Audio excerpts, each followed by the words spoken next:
command team of the province, as well as the NEC for health, who is leading us on this COVID response as we attempt to curb the spread.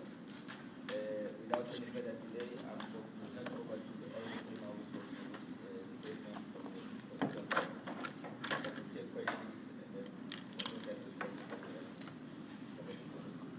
Thank you, MEC Sihle Zikalala, Mr. Mabaso. Ladies and gentlemen, good day. Thank you once again for honoring our invitation as we seek to keep everyone abreast of the latest development regarding this ever-evolving COVID-19 pandemic. We are obviously updating the community about the KwaZulu-Natal situation and KwaZulu-Natal activities. As it has become a norm, our Provincial Command Council once again set on Friday of the 17th April 2020 and conducted an assessment of the status quo regarding the COVID-19 in our province. The meeting came one day after our successful launch of the Provincial Community Screening and Testing Program, which was held at the Jika Joe settlement at UMgungundlovu District.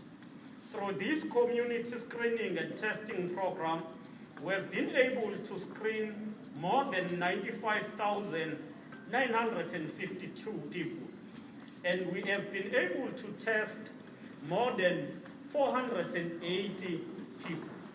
We must at this point make our people understand that not all people will be screened and then be tested.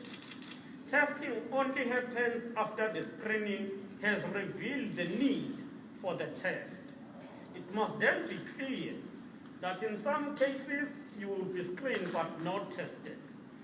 We have an army of about 565 community screening and testing teams, which amount to 1,130 cadres on the ground distributed throughout the KwaZulu-Natal province. This army will be increased as more people are enrolled and trained on implementation of the program. Those people with requisite skills are encouraged to volunteer their skills through the Department of Health so that the team can be bigger and stronger. Besides the volunteers, there is 10,488 community caregivers that are going to be part of the teams as they go through the different parts of the province. We are confident that through our deployment of these battle-ready troops, we will ultimately make a significant dent in our quest to flatten the curve of new infections. One of the main reasons for us to convene this media briefing is to sound alarm bells.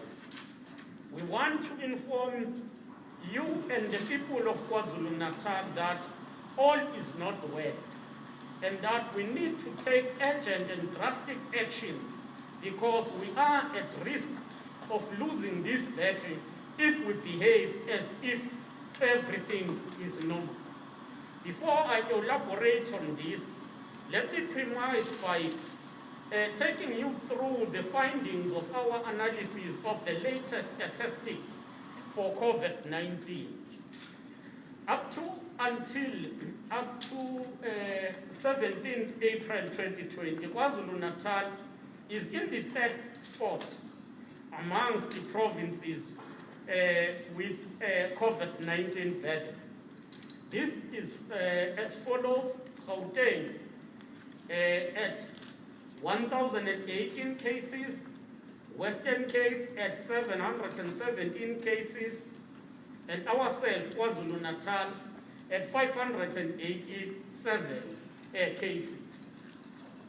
But the worrying factors in terms of the deaths, the country has experienced 51 deaths. And of those 51, 21 of these comes from KwaZulu-Natal province. The total number of laboratory confirmed COVID-19 infected healthcare workers is 108.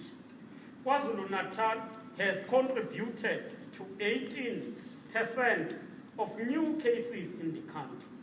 The province has 83 of patients admitted in both private and public hospitals or healthcare facilities, and 61 or 73% and 22 cases respectively in these in private and public healthcare facilities.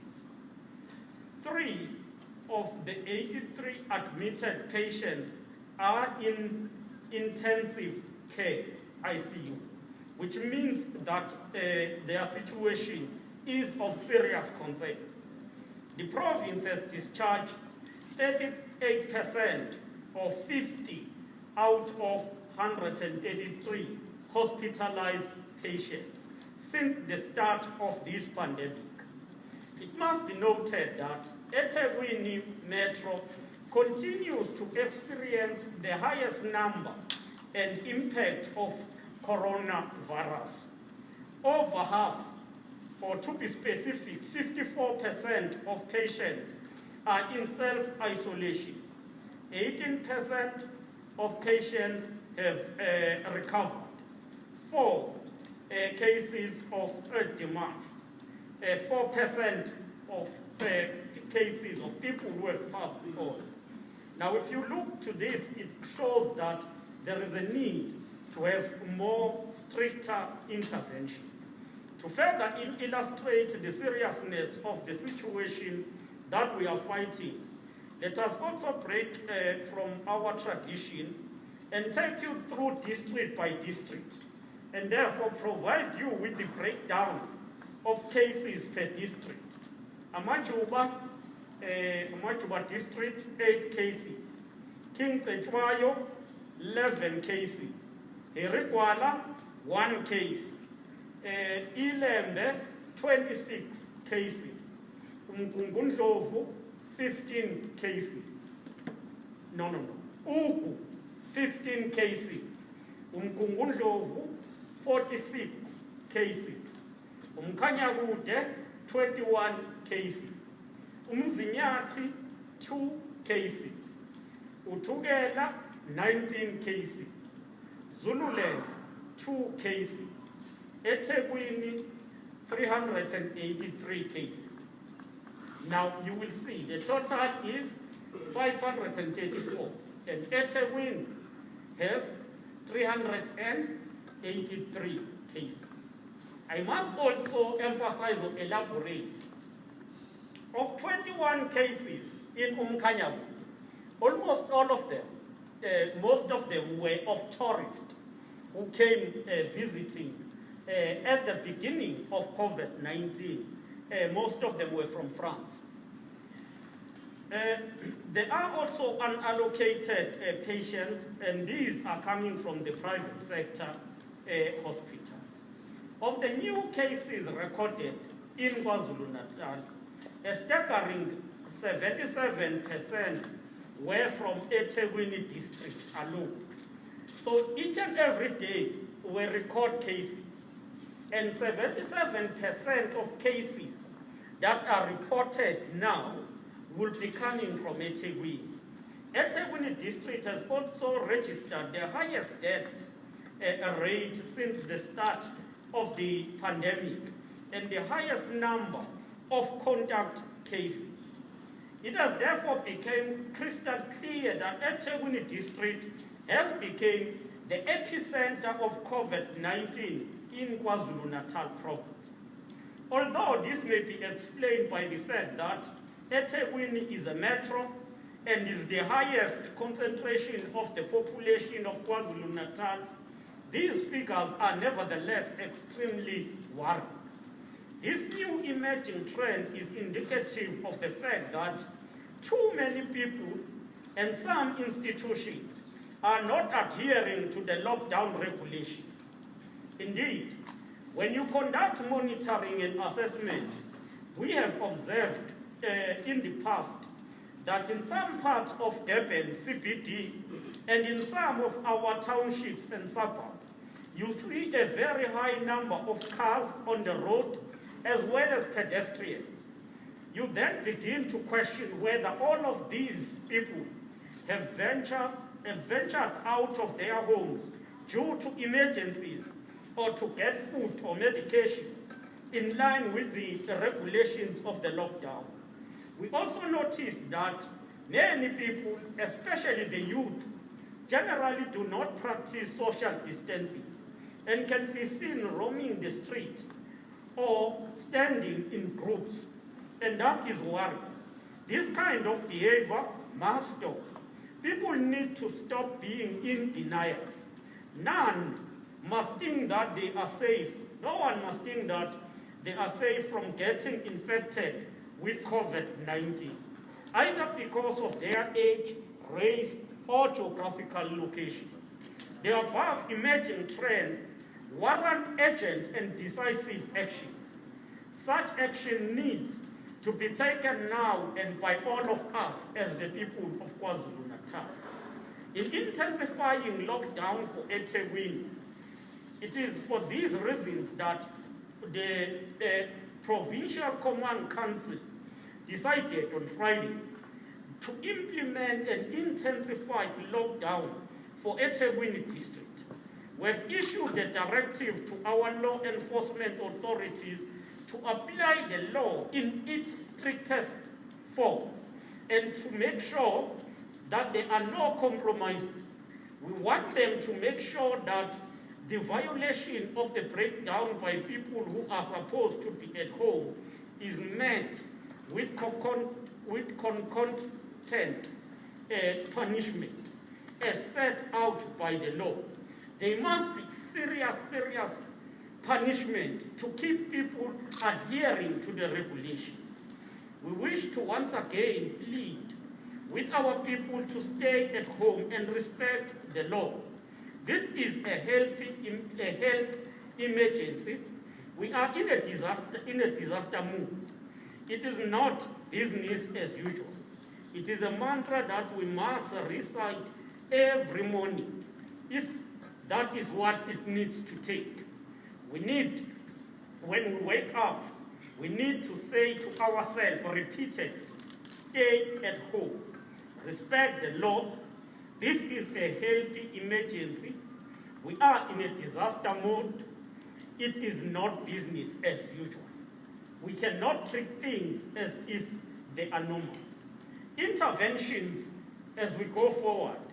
Our stringent intervention strategy to arrest the spread of COVID-19 in line with this new approach will be informed by sweeping door-to-door screening campaign. So we're going to embark on a very intense screening campaign, removal of infectious sources to specified isolation sites, set up testing and screening booths in areas of major movements, malls, transport routes, and taxi ranks. But in this regard, let's be clear. In malls, we expect that we will be meeting people who will be going to buy food, not that we will be meeting people who are roaming around. We are going to ensure adjustment and intensification of community containment intervention, informal settlement sanitization program, which we are starting right from Tuesday. We are also in line with this. In eThekwini, we will with immediate effect intensify multidisciplinary lockdown enforcement operations that will include SAPS, Metro, South African National Defence Force, Department of Transport, and the Department of Health.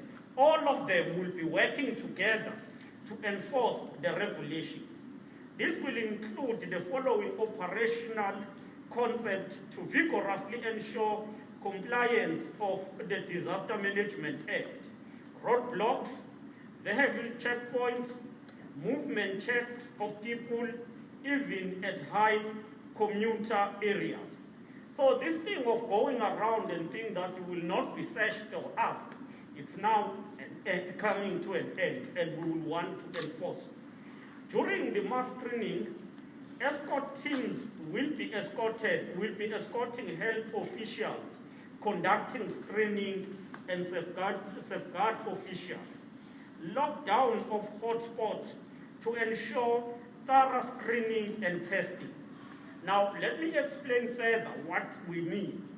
By hotspots, there are areas where we identify that these are areas with prevalent or with high number of either people who are infected or those who are contacts. And in that, we are going to have the lockdown on that area, ensure that there is no movement, and intensify screening and testing in a very localized way. There will be townships which we are going to target in a bigger way, ensure that there is no movement, and ensure that there is proper screening and testing. We are going also to ensure that there is a monitoring of movements of commuters and transport from one district to the other. It must be clear that regulations are saying there must be no movement from one district to the other. So no one must be moving from Stenga to eThekwini, because we expect that people who are allowed to work are where they work. They are staying in nearby areas. And therefore, this movement of work from one district to the other is not going to be allowed. And we are going to be very, very strict in ensuring that these regulations are enforced. We are also noticing that perhaps there is a leakage in the system insofar as self-isolation is concerned, in that those who are self-isolated, far from strict supervision, may interact with others and infect them. I must hasten to add that this is a World Health Organization guidelines which we are at liberty to review as the country if we feel that it is not effective. We are moving in a direction whereby all people who test positive will be placed in isolation in facilities demarcated by government and only return home when they have shown signs of improvement and are testing negative. The issue of self-isolation, we are saying it's coming to an end. Once we discover that you have tested, we then take you in, and that is the end. Up until you recover, then we release you back to go to the community. To this end, we will be increasing our capacity for screening and testing so that we can isolate cases, treat people, and achieve our ultimate goal of flattening the curve of infection. As we indicated, this intensified enforcement will be implemented vigorously as from tomorrow onward. We are from now on an intensified lockdown, so we ask that all our people must please stay at home.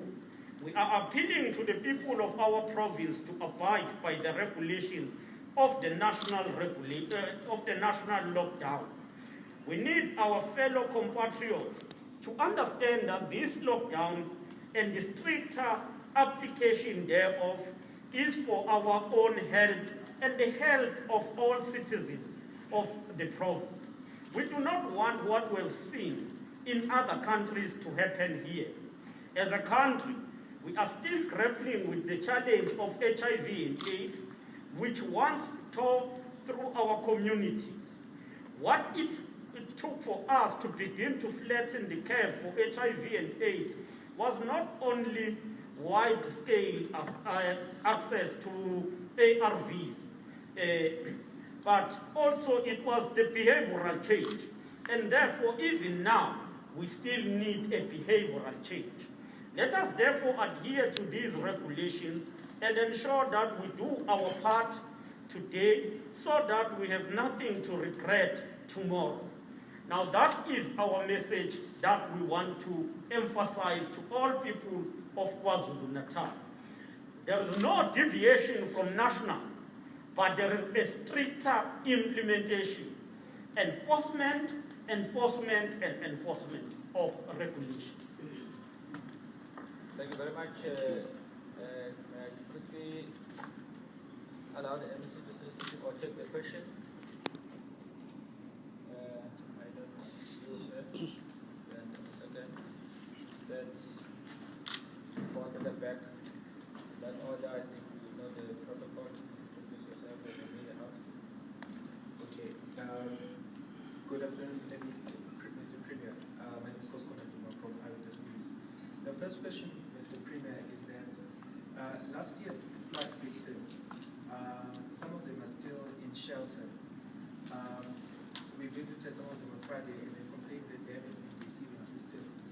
So, how is the issue of social distancing being managed at these shelters that these flood victims are still at? And also, we understand some of them have been moved to transit camps. How is also the issues of safety being managed in these transit camps, because we understand that they're not just old informal settlements. Just clarity, Premier, you say that measures need to be stricter. Are you confident that you have enough law enforcement officials, or are you going to be appealing to national government to support you in order to make these, to really make sure that what you're saying really happens? This issue of self-isolation starting tomorrow, for someone who's staying at home right now and will be hearing you saying this, does that mean that someone who's been self-isolating all along will then now have to present themselves at an institution that you've identified, or are they staying, or is this just starting tomorrow?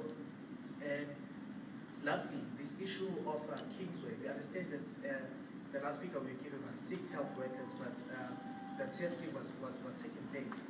Do you have an update for us in regard to how many health workers we know now have been infected with COVID-19 who are associated with a particular health institution? Thank you.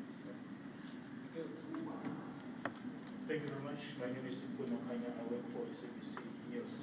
Premier, you say all is not well in the province of KwaZulu-Natal.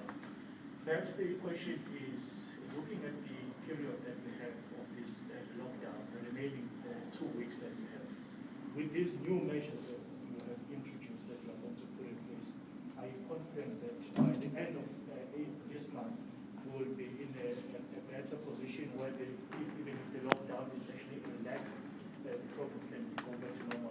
And the second question to the MEC, we have been receiving reports that Edington Hospital reported 2 health workers who tested positive, one of them being a nurse and one of them being a doctor. Are you aware of those reports? Because the complaint is that these healthcare workers are now, the others who work with these healthcare workers who tested positive are being forced to work without having any opportunity to actually screen or test them. Thank you. Okay, Martin from TV News. I have about 3 questions. The first one is, within ETAG, would you be able to give us like a breakdown of like the hotspots? Where are the hotspots in Ethekwini, so that people know that, for example, in Mlazi is a hotspot, therefore they'll even take even better precautions, so to speak. That's from an information perspective. Second question is a clarification.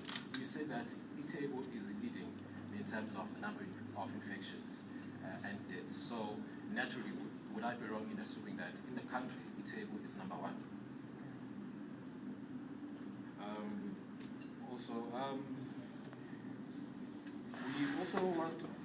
We've also been getting reports that at Clearwood Hospital, some workers have been getting have tested positive, and this is an indication that it is alleged that this is because they're not given PPE.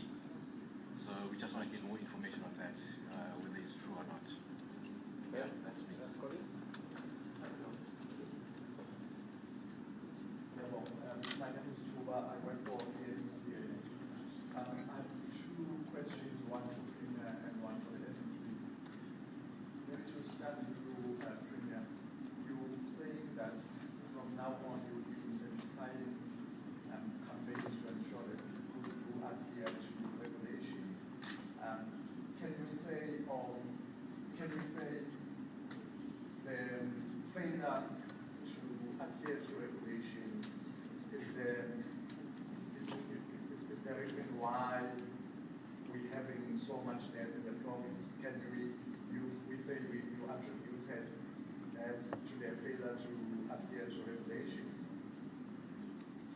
And MEC, when you were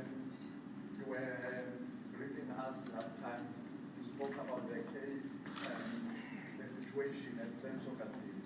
We understand now that there is another matter at Kingsway, and the two hospitals are from the same group, that Medpen. And then you've sent the team at Kingsway. Do you have the outcome? I understand you also conducted investigation at Central Castle. Can we now get the results of those investigations that were conducted? Okay, thank you very much. Just to throw in the final Premier MC from News of Africa calendar, she's asking if the issue, the question is around water supply in rural areas and the issue of the food parcels. The first one. And then the other one is around the self-isolation point. Does this apply to all cases as well about those who have chosen private partnerships for their health care after testing positive? I'll hand over to you. Thanks. I think the first point about transit camps and the victims of floods. Our municipality is working with the Department of Human Settlement and Culture, have been trying their best to ensure that those people are assisted, to ensure that their houses are rebuilt or to get new houses. But some have been moved to temporary transit camps just to stay there for the time being. But transit camps must be understood. They are just for a particular intervention, and we are planning for ensuring that people who are in transit camps are moved into proper houses. You might have noticed that in a week or two, we embarked in a campaign focusing on provision of sanitizers and food parcels in transit camps, because we've acknowledged the need to ensure that we keep those areas clean and try to maximize the protection of the people who are in transit camps. Do we have enough capacity in terms of the personnel? We will want to ensure that we make whatever we have effective. So the starting point, the police, the army, Department of Health, Department of Transport, and the municipality will be working together. We will firstly use to our maximum level the capacity we have already, but we are going to engage with national to ensure that they add on what we have already.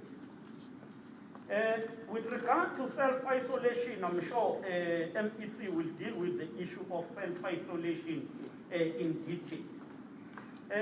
The issue of 2 weeks, yes, we are doing all in our powers and in our heads to ensure that the next 2 weeks are utilized effectively to flatten the curve.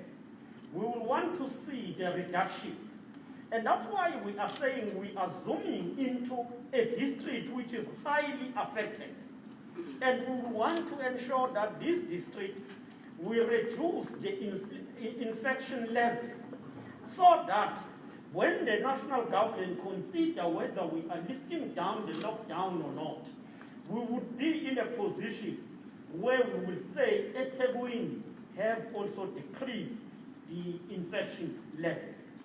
So we are not going to talk about being confident or not, but we want to ensure that we are well focused. Zoom into particular areas. Should we detail areas, the hotspots? Almost all our major townships and suburbs are the hotspots. All our major townships and suburbs are our hotspots. And this disease is not about the rich or the poor. It is not about the black not an issue of race. It's not an issue of white or black, but it affects all of us. The sooner we realize that, the better. It has reached Umhlanga as much as it has reached Umashu and Umlas. And therefore, we cannot say these are areas, but we want to emphasize our major focus is in the eThekwini, and the big townships are going to be our concentration spots as well as the suburbs. They are going to be our concentration. That's where our concentration will go. The deaths, and I think the question from Tuba must be clear. We must separate the deaths. The deaths, we have always been consistent. The deaths, you can say, though it is painful to attribute such a thing, but you can say majority of the deaths emerge from one center. One center. One institution. Painful as such.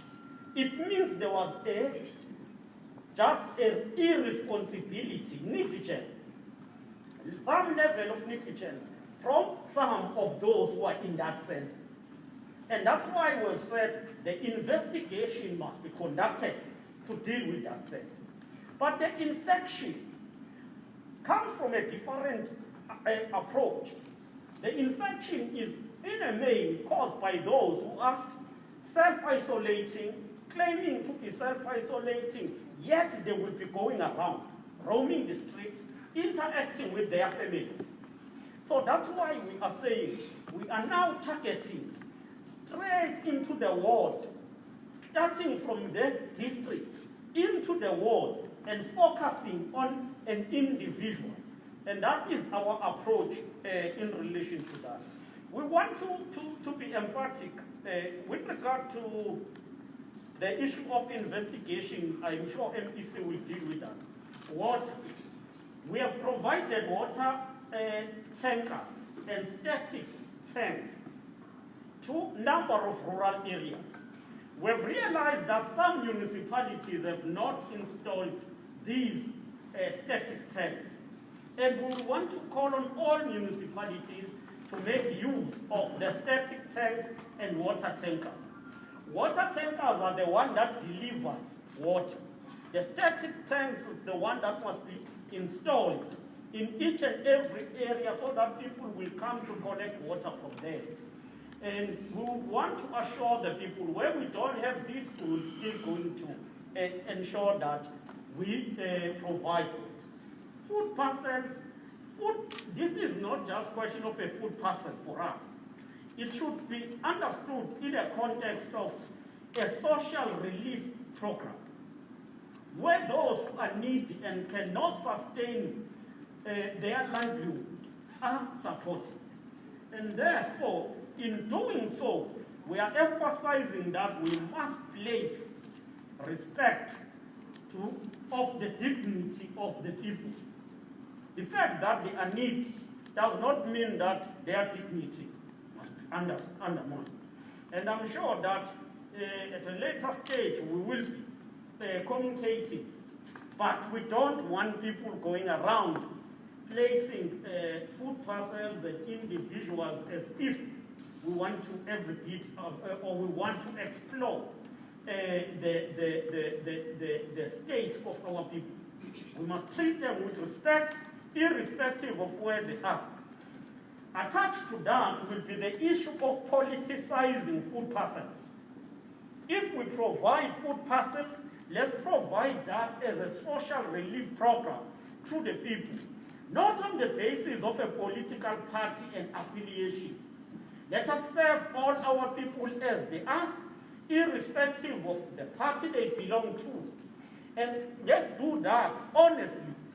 We have heard that there are those who are taking the opportunity to sell food parcels. It is wrong. And if we get that, we will take decisive actions. And we must, in providing that, be able to do in a manner that respects the rights and dignity of all our people. I would, before allowing MEC to come on and deal with other questions, we are going to be very strict. Going to be very, very strict in the movement of people, and we want all of us to adhere to the regulations. And serious punishment will be imposed on those who will undermine the regulations. Thank you.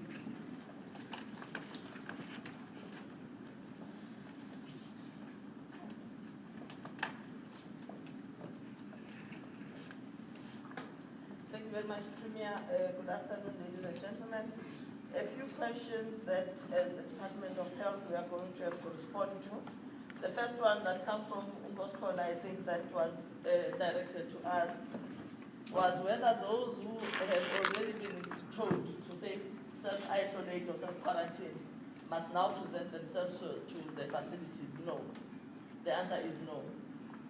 Only people who have a contact and have been told by the department that they need to go to a particular facility are going to do that. I'm saying no for now because the Department of Health in eThekwini in particular, as of today in fact, everyone who has tested positive today or everyone who is required to self-isolate or to isolate or quarantine as of today is being moved to the facilities or to facilities identified by the department.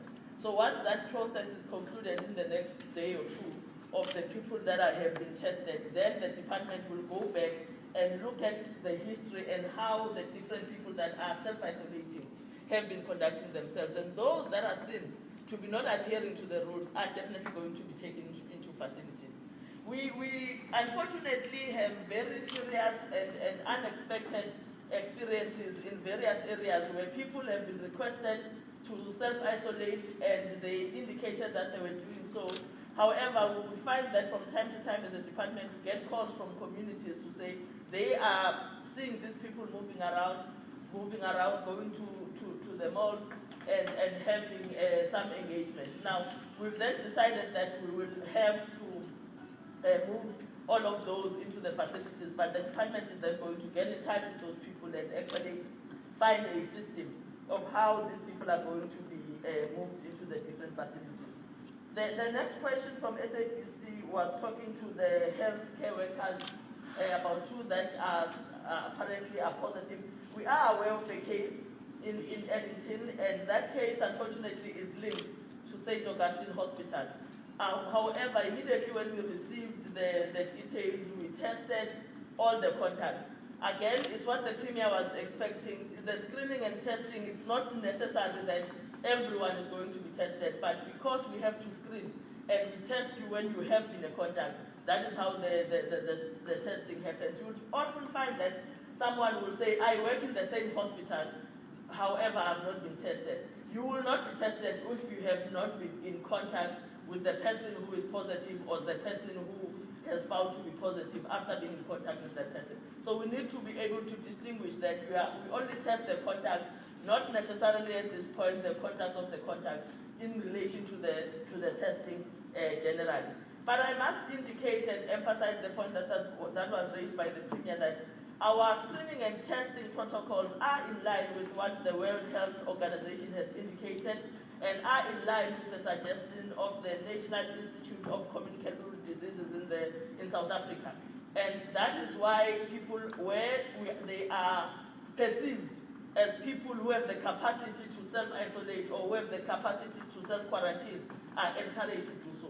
However, our lived experience as the province, particularly in eThekwini, we have found that the majority of them, and we must say it's not all of them, but the majority of them will defy these protocols and will not adhere to them. That is why now we are saying, because these are guidelines, it's not actually the law, they guide us towards acting in a particular fashion, and we are saying our lived experience speaks against the issue of self-isolation. That's why we've then decided to actually isolate everyone who's been found to be positive. The reason why we think we need to do that is because when you look at eThekwini as a metro, this is the economic hub of the province of KwaZulu-Natal. And unless we tie down and deal with the infections in eThekwini, it means the whole province will continue to have infections unabated. And it's important for us to focus on eThekwini. I must say that we are not targeting eThekwini as a metro, but we have a two-pronged approach as a province of KwaZulu-Natal. An approach that says the districts that have not necessarily have a bigger number of infections, we are going to screen and test within the next 2 weeks and close it down, just make sure that no new infections get there, while we focus in eThekwini, and after eThekwini we'll then focus in the other districts that are seen as having their numbers growing. So the emphasis is that we are not bringing in new regulations, but we are emphasizing the adherence to the regulations that are already there, and we really believe that people must adhere to that. I must also indicate that the testing is not going to be conducted only in certain areas of eThekwini. We are going to test everyone in eThekwini. We are going to literally test everyone in eThekwini. However, because we can't start everywhere, we then started identifying certain suburbs, certain townships, certain areas in the rural areas, so that we are able to be focused. So we will test everyone, including those that are in rural areas in eThekwini, because everyone is exposed, and everyone in eThekwini in particular will move around the same area. So we are going to do that. And I'm glad the Premier is indicating that there is no hotspot within eThekwini. The whole of eThekwini is a hotspot. The whole of eThekwini as a metro is a hotspot. However, we will start in certain areas. I will give you an example that says, in some of the markets that we have in eThekwini, you would find that the adherence to social distancing is not there. People are moving around in the markets as if it's business as usual. So those are some of the things that we are going to stamp down. While we will not be closing the markets, but we will have to enforce the law that social distancing is implemented, including suggestions that only a certain number of people at a given time are allowed into the market, so that we are able to adhere to the regulations in relation to social distancing. So those are all the things that the provincial government, together with the municipality, have been working on. Today there have been a couple of meetings in preparation for that, and the team is going to continue to deal with that particular matter. Clarewood Hospital workers that have tested positive, not been given PPE. I do not believe that in Clarewood there are workers that have not been given PPE. And the reason why I can authoritatively indicate that is because Clarewood is one of those hospitals that we decided a big chunk of is going to be set aside for COVID-19. So we, as a provincial government, we have really focused the majority of our attention into that particular hospital. However, if there is a specific case, I think we are more than welcome to bring it in, and we'll investigate and find out what happened if there is something like that. But we do not believe there are any cases that are in relation to PPE.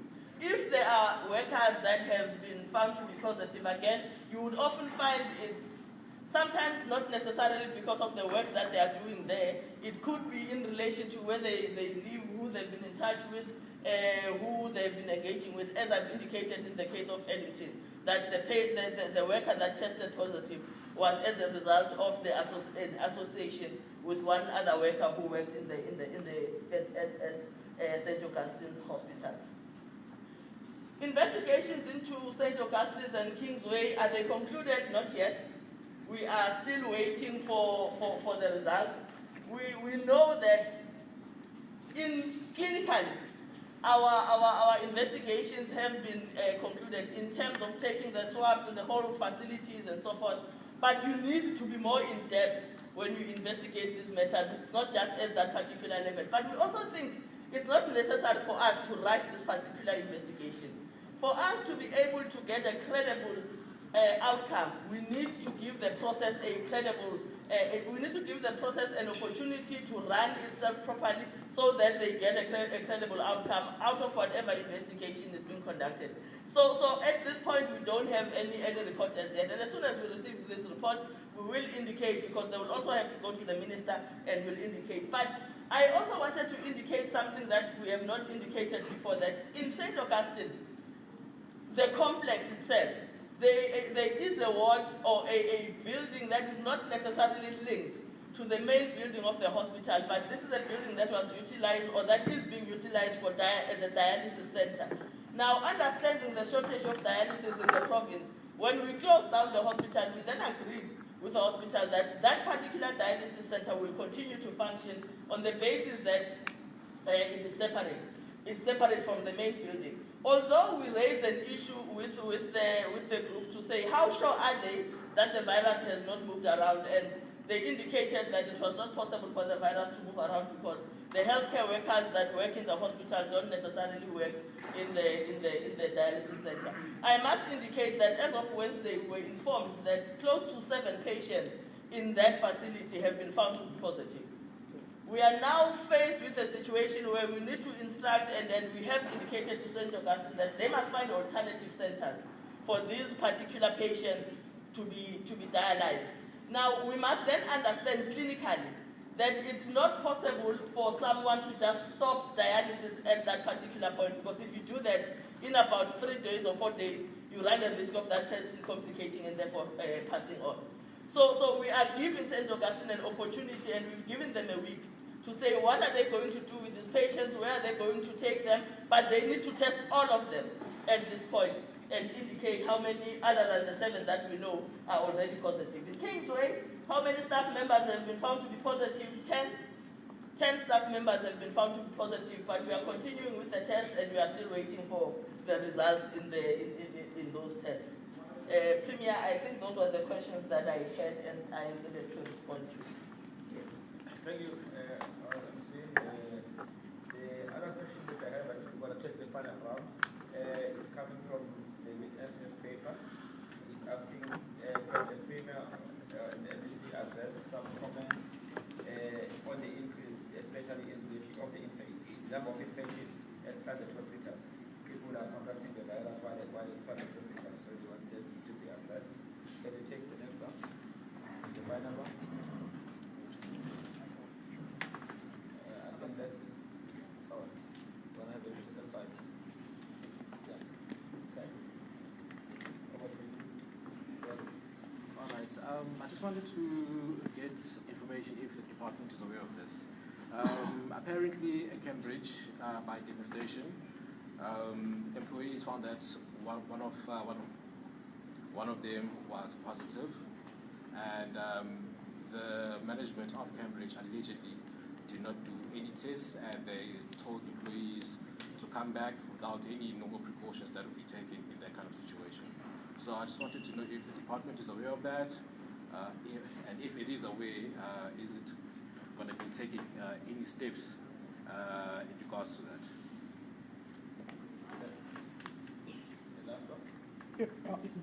Sanibonani, Usicelo Xulu from eVibe FM. My question will be to Ukuzeni, given that every problem, when it manifests, iba nama tendencies ukuthi ibe nama negative ripple effects.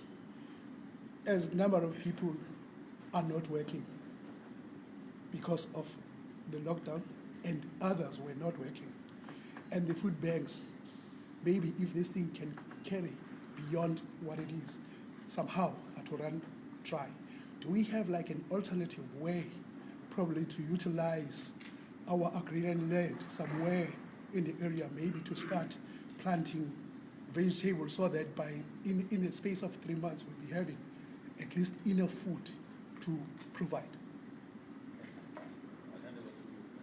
Okay. No, thank you very much. I'll start with the question from the Natal witness that says it looks like infection rates in the private hospitals in particular is increasing.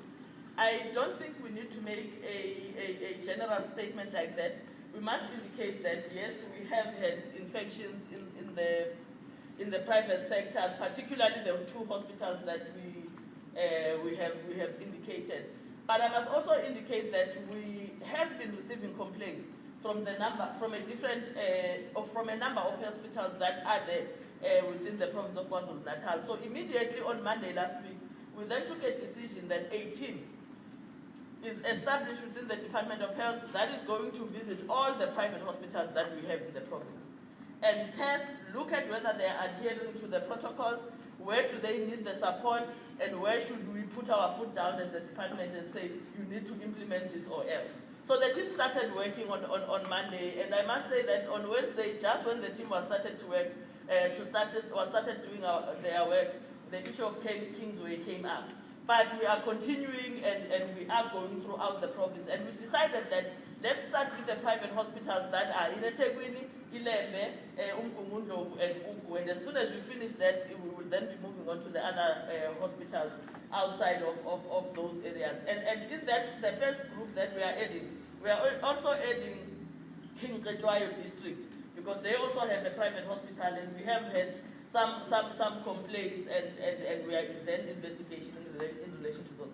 So we decided not to wait for cases to actually pile up, but we said let's be proactive as a department and actually go to these facilities and investigate. And we are working with them. I must say that a majority of the hospitals that we have visited are quite cooperating with government, and we are working quite well together.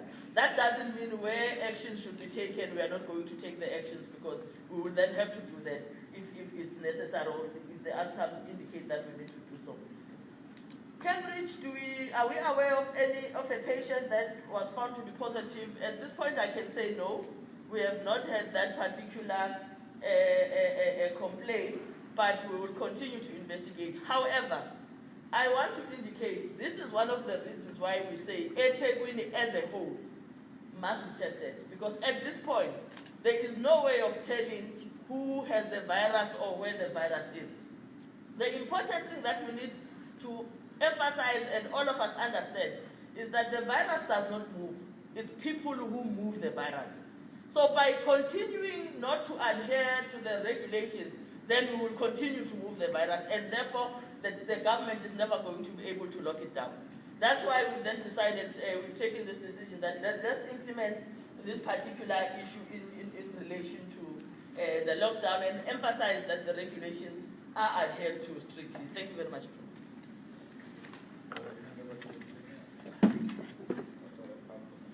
Thanks. With regard to this question about food, for now, I think we can confidently say that there is no shortage of food. And we don't believe we will be experiencing that in the near future. But food security is always the issue that is under construction. So you must always ensure that you produce more food. And therefore the use of land and the programs aim at redistribution of land will continue as such to allocate land to the people, but we've always emphasized the need of ensuring that we allocate land to those who will utilize land. And therefore, such programs are going to continue in a radical way.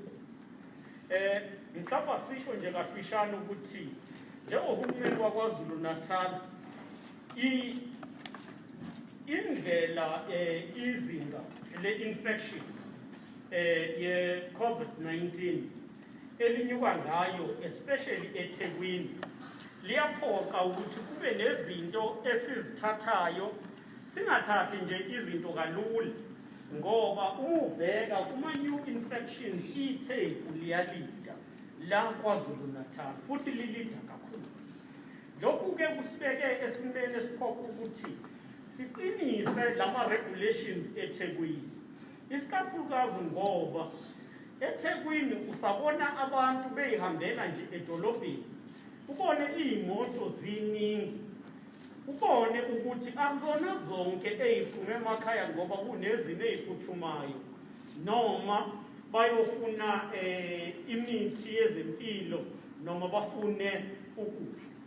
And kuyabona kwamanye amalokishi ukuthi abantu basayiqhubekela nje, especially intsha ihambele emgwaqeni iyi-group imele, nabanye bayayihlanganela emakhoneni nanomaphi nakumasabhabhu. Uyabona ukuthi lento yokuthi kube ne-social distancing abantu bayibukela phansi. Yingakho-ke sithi sizoqinisa kakhulu ama-regulations ukuze sehlise ukuthelelana okubukeka kunyuka especially eThekwini. Kuney'ndawo esizoyithagetha ukuthi siyivale thaqa, ukuthi sikwazi ukuthi siscreene khona, sitheste abantu ukuze siqinisekise ukuthi labo asebe-infected bayalekeleleka ngokushesha ngokuthi bathole ukuthi bathathwe babekwe endaweni eyiyo, balashwe, bakhululwe mese seqinisekisiwe ukuthi lesi sifo sesiphumile kuwo.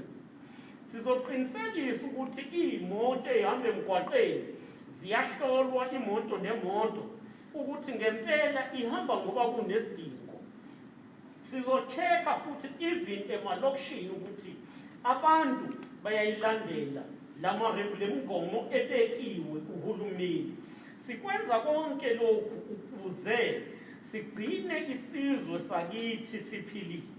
Kubalulekile ukuthi sazi ukuthi lokhu akuyona nje into esiyenza ngoba sithanda, kodwa yinto okudinga siyenze ukuvikela thina nabathandiweyo bethu. Isifo asizi kuwe, kodwa kuba nomuntu osilandayo bese esifaka kwabanye. Yingakho-ke kubalulekile ukuthi sivikele wonke umuntu. Kulesi sikhathi futhi labo abatholakala benesifo ukuthi sebe-infected kuzodinga ukuthi sikuyeke ukuthi practice lento ebiyenziwa yokuthi bazoba kwi-self-isolation, sebezogamelwa ngaphansi kwey'bhedlela zikahulumeni. So kubalulekile-ke ukuthi sibanisane, yingakho sithi amaphoyisa, amasosha, amaphoyisa kamasipala, abezempilo, abe-department yakwa-transport, kuzodinga ukuthi baqinise from ama-roadblocks to ukucheck umuntu ohamba emgwaqeni, ukuqinisekisa ukuthi ama-regulations aya-enforcewa kuzo zonke iy'ndawo. Siyabonga. Thank you very much. Ladies and gentlemen, I think we have come to the end of it. We will be joining each other perhaps at the launch of the informal settlement and sanitary program that will commence in annually on Tuesday. Yeah, that's under what we will Monday. Thank you.